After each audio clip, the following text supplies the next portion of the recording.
Faso, porteur d'un message du président Diomaye Faye, dont je suis l'envoyé spécial.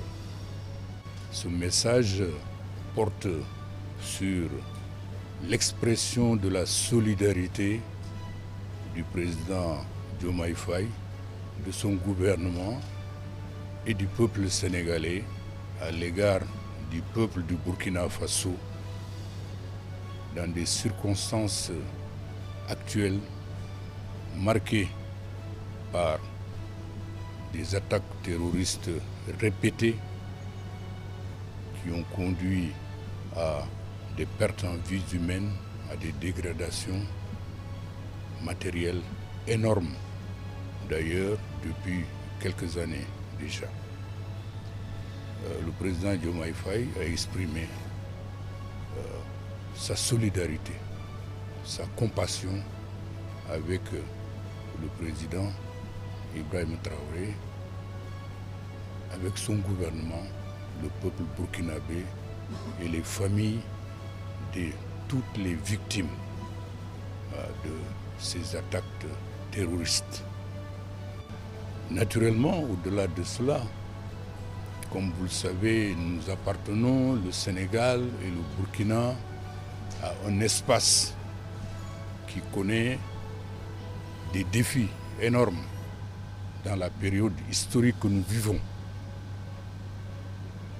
Et croyez-moi, des gens de notre génération, nous sommes peinés de voir notre région traverser autant de défis, autant de problèmes.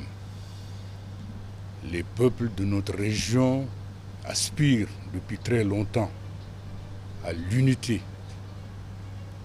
au développement, au progrès, à la sécurité.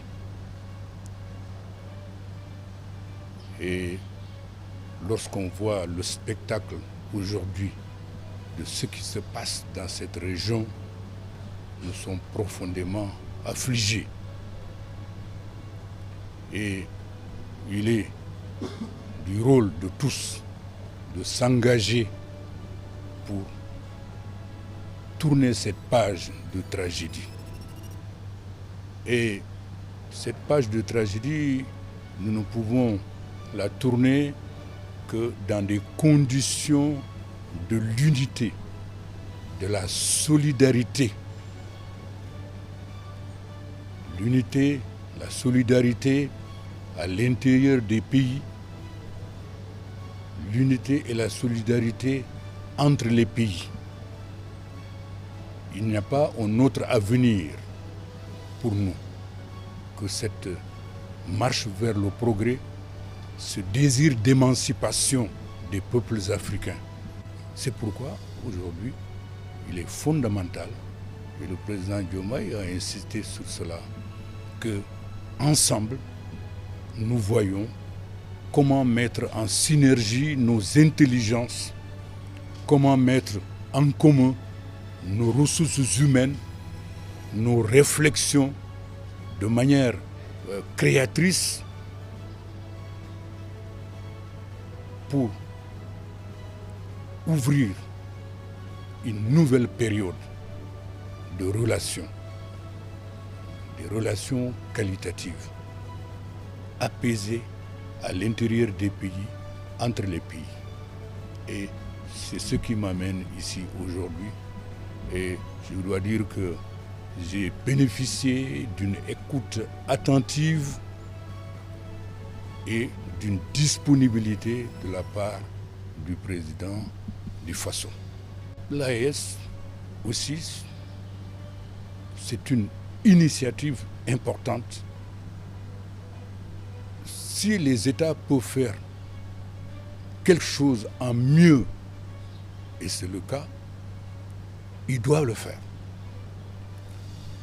Si 3 pays peuvent faire quelque chose en mieux, ce n'est pas en contradiction avec ce qui peut être fait à plusieurs, à 5, à 6, à 7, à 8 et même à 15. Donc nous devons pouvoir explorer toutes les possibilités qui peuvent nous faire avancer sur le chemin de nos objectifs stratégiques, c'est-à-dire l'émancipation économique, l'émancipation politique, menant au progrès de nos peuples.